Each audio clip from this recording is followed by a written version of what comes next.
arquitecto Tago Erviti, no urbanista. Buenas noches. ¿Qué tal, Juan? Un gusto estar acá y es cierto, no urbanista, si bien siempre estuve ligado a estos temas porque me han apasionado desde que me recibí durante la carrera. Pero bueno, son cuestiones para desarrollar justamente en la ciudad que uno vive, que uno quiere y que uno ha nacido.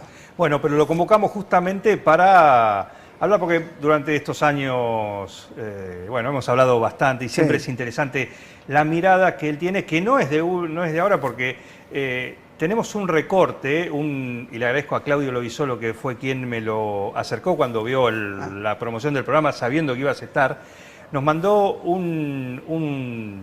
una foto de un artículo del año 97, 11 de noviembre del 97, ¿sí? En el cual hablabas principalmente del basural y de la importancia, ¿sí? Bueno, ojo dónde se va a poner, porque ojo no ponerlo en donde la ciudad va a crecer. Exacto.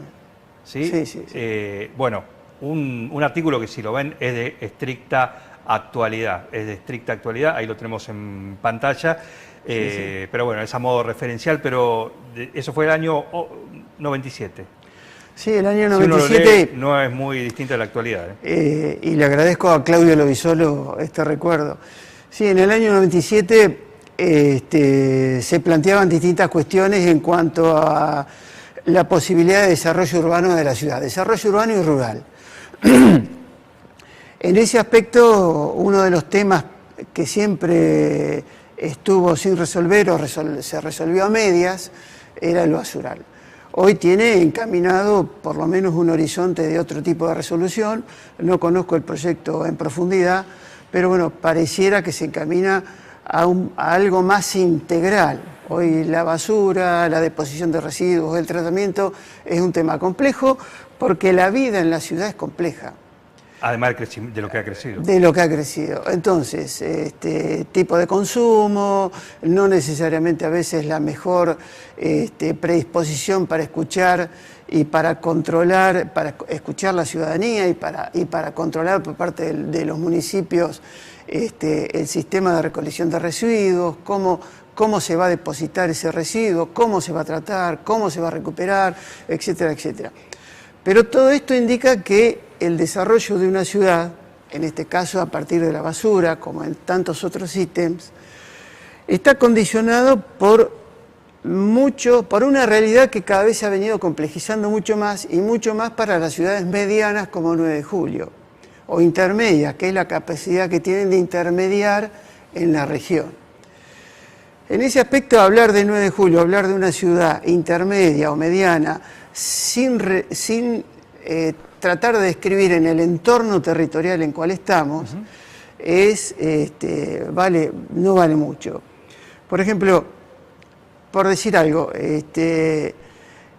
la provincia de Buenos Aires tiene el 40% de los habitantes del país, el 40%. Eso indudablemente marca una realidad de decir, bueno, ese 40% ¿cómo se distribuye? Y se distribuye de esta manera, aproximadamente 14 millones de personas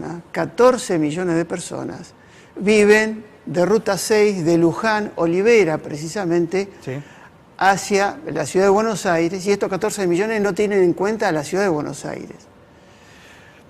3 millones restantes, porque la provincia debe andar, no tengo el censo 2020, pero 3 millones restantes debe andar el resto de la provincia de Buenos Aires. 3 millones. ¿Esto qué quiere decir? Que en la provincia de Buenos Aires, el conurbano, hay una densidad, una cantidad de habitantes por kilómetro cuadrado de 900 personas. Y en la provincia de Buenos Aires, el resto, 13. 900 contra 13. Esto habla de un desequilibrio fenomenal a nivel urbano y territorial, que para cualquier gobernador es muy difícil tener una carga territorial de este tipo, y para cualquier intendente, para una ciudad como 9 de Julio, también es muy difícil. Entonces, esto explica muchas veces el desequilibrio que se produce, en este caso, en la provincia, cómo se puede seguir hablando del país, etcétera, etcétera. Sí, bueno, imagino que acá tiene alguna relación y muy directa con el tema pobreza. Sí, Sí, obviamente que este desequilibrio, por ejemplo, el tema de la pobreza habría que ver que cómo se formó el conurbano, por ejemplo. Se formó por un proceso de industrialización, el primer cordón, el segundo cordón, y después fue decreciendo y fue complicándose a nivel social por un proceso, un decrecimiento de de la falta de industrias, por crisis sucesivas, etcétera, etcétera. Ahora, obviamente que las personas fueron al conurbano buscando mejores condiciones de vida, trabajo, empleo, seguridad, salud, etcétera.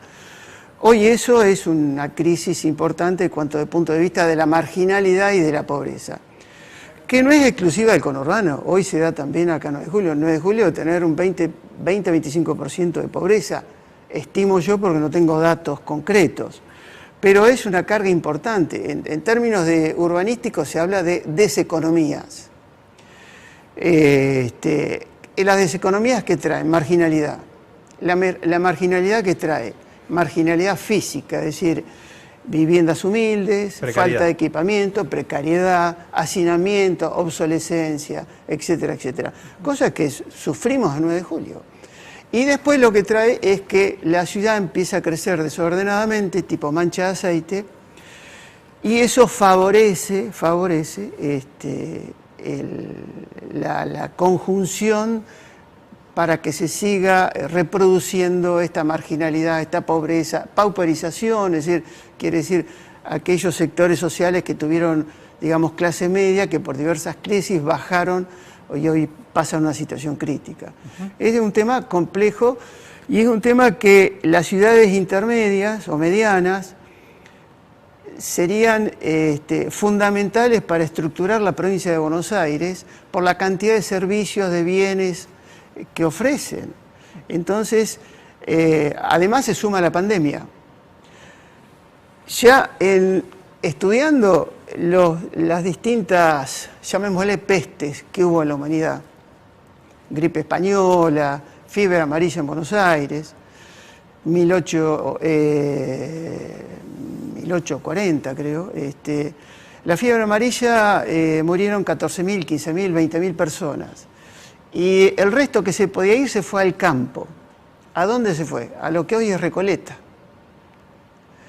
Entonces, detrás de esta pandemia, ya lo advierte la CEPAL, la Comisión Económica para América Latina, Naciones Unidas, después de esta pandemia va a haber corrimientos, migraciones internas, externas, buscando nuevos horizontes, ciudades saludables, etc. Es una temática que en este 2020 se empezó a ver sobre el final o promediando.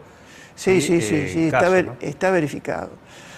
Además hay algo macro que pareciera que no va a influir en este tipo de comentarios y análisis que se hacen, pero que para el 2030, a nivel mundial, para el 2050, a nivel mundial, menos de 30 años, el 70-75% del planeta va a ser urbano. Y Latinoamérica es, salvo sacando unas megalópolis importantísimas, Distrito Federal Mexicano, San Pablo, Buenos Aires, que es la tercera megalópolis, son territorios bastante despoblados, aunque parezca mentira. Lo vemos con estos números que marcaste tan solo en la provincia de Buenos Aires, que quizás se podrían traspolar también con igual proporción a varias provincias, ¿no? Y en algunas con en mayor proporción en lo que es un centro urbano del resto del territorio de cada una de las provincias. ¿Qué ciudad? Siempre se habla acá, o por lo menos uno escucha, por ahí hay otra, pero siempre se habla de referencia en cuanto a lo urbanístico, a una planificación, hablando así de ciudades intermedias del interior de la provincia, como Trenquelauquen. ¿Esto es así? Sí, esto es así porque, es decir, el desarrollo urbano se da por una conjunción de factores. No se da ni por una persona, ni por una profesión, ni por un golpe de suerte. Trenquelauquen en general se ha venido la dirigencia política, social, privada, pública, las profesiones. Me ha tocado participar cuando era miembro del Colegio de Arquitectos. Ha logrado consensuar ciertas cuestiones básicas y en eso están de acuerdo. Como una política de Estado. Una política de Estado, exactamente. Que yo creo que a 9 de julio le ha faltado muchas veces ese empujoncito para llegar a esas políticas de Estado. A nivel urbano hablo, no puedo opinar de política ni de partidismo. No, estamos hablando de a nivel urbano. ¿Se está a tiempo? No, por supuesto, se está a tiempo. Por ejemplo, hay 3 condiciones básicas que hacen que una ciudad mediana se destaque. Se destaque quiere decir que tenga un liderazgo regional. Primero, que sea emprendedora, que muestre su emprendedurismo. Es decir, público, privado, etc. Segundo, que sea innovadora. Innovadora en políticas públicas, en políticas privadas, acciones privadas, en la comunidad, en servicios públicos, servicios privados, etcétera, en la cultura, en el arte, que sea muy dinámica en eso. Y tercero, que genere conocimientos. Por ejemplo, todas las ciudades que tienen este tipo de perfil han generado conocimientos, formales o informales. Formales puede ser sede de una universidad, un instituto terciario de trascendencia, algo tecnológico que sea importante, y en lo informal muchas veces yo conozco el 9 de julio básicamente, vos también lo conocés, y hay gente talentosísima que realmente ha desarrollado cosas que se usan a nivel nacional, sin ir más lejos. Por ejemplo, la cortadora que se usa en los campos es la Moscato, porque se inventó acá en 9 de julio, el termostato. Es decir, gente que no había de la universidad, pero tenía esas inquietudes, y eso es capital humano. Eso es capital humano. El caso paradigmático es Rafaela. ¿En qué sentido? Rafaela, en el sentido que uno de los casos más exitosos de desarrollo urbano, y ha logrado capitalizar todo esto, desde el automovilismo, industria metalmecánica, cultura, formas de ejercer la dinámica pública en el ejercicio de la intendencia, los funcionarios. Bueno, es otra provincia, es otra realidad. Pero, ¿en cuánto tiempo? Y en unos 15 años. O sea, hay que pensar, yo creo que por hacer un corte cronológico, del 83 para acá, sí. Yo creo que el desarrollo urbano y la democracia, o la democracia y el desarrollo urbano, están en deuda con la ciudadanía. Porque muchas veces esa conjunción que es esencial para el desarrollo de una ciudad, muchas veces las dirigencias, las profesiones, también nos toca a nosotros, no han logrado ponerse de acuerdo en algunas políticas de Estado para hacer una ciudad realizable y posible. ¿Acá estamos muy lejos? No, yo creo que no. El otro día leía una noticia que realmente me puso muy contento y me sorprendió, que yo no lo sabía. El 9 de julio, por ejemplo, esto es una encuesta de la provincia, el 9 de julio es, dentro de la provincia de Buenos Aires, la ciudad que más concentra industrias metalmecánicas orientadas a lo rural. Ahora, digo, detrás de todo eso, ¿qué hay? Hay emprendedores, hay gente que ha invertido, hay gente que paga sueldos, hay diseño, hay materiales, hay ventas. Es decir, hay todo un mundo que yo como nuevejuliense, bueno, me interesan estas cosas, pero conozco muy poquito. Pero esto debería ser un capital social del 9 de julio. Es decir, eso es una guía de progreso, como tantas cosas que puede haber, ¿no? Bueno, nos va a quedar para otra charla porque la verdad que siempre son disparadores, pero te voy a tirar 3 temas o dos temas así puntuales para que lo respondas en nada. Sí. En nada, quizás en otro momento lo vamos a desarrollar. ¿Cómo no? Un punto neurálgico y conflictivo el último año también fue el tema del parque acá. Sí. ¿Cuál es tu visión sobre el parque? Porque está lo que es el uso, la costumbre, la adecuación a los tiempos, pero también el uso del espacio que se ha abierto para todos, ¿no? El parque hoy así, se puede modificar. ¿Es hora de hacerle una modificación de acuerdo a las necesidades actuales? La Organización Mundial de la Salud dice que cada persona que habita una ciudad debe tener 10 metros cuadrados de espacio verde. 9 de julio no los tiene. Quiere decir espacios verdes equipados, usables, seguros, etc. El parque le dio sentido a 9 de julio y ese sentido tiene que seguir preservándose. Ahora, tiene que adaptarse a los tiempos en función del uso y tiene que brindarse como un espacio seguro, con equipamiento, y que la ciudadanía, nosotros, los principales usuarios, lo tenemos que cuidar. Por supuesto.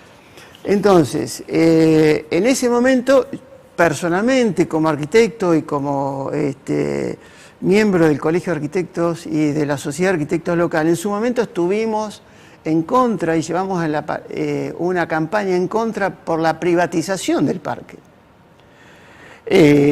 Creemos que un espacio público es público y debe cuidarse y debe usarse, y tenemos que ser tan responsables como la dirigencia política o las autoridades que lo deben cuidar.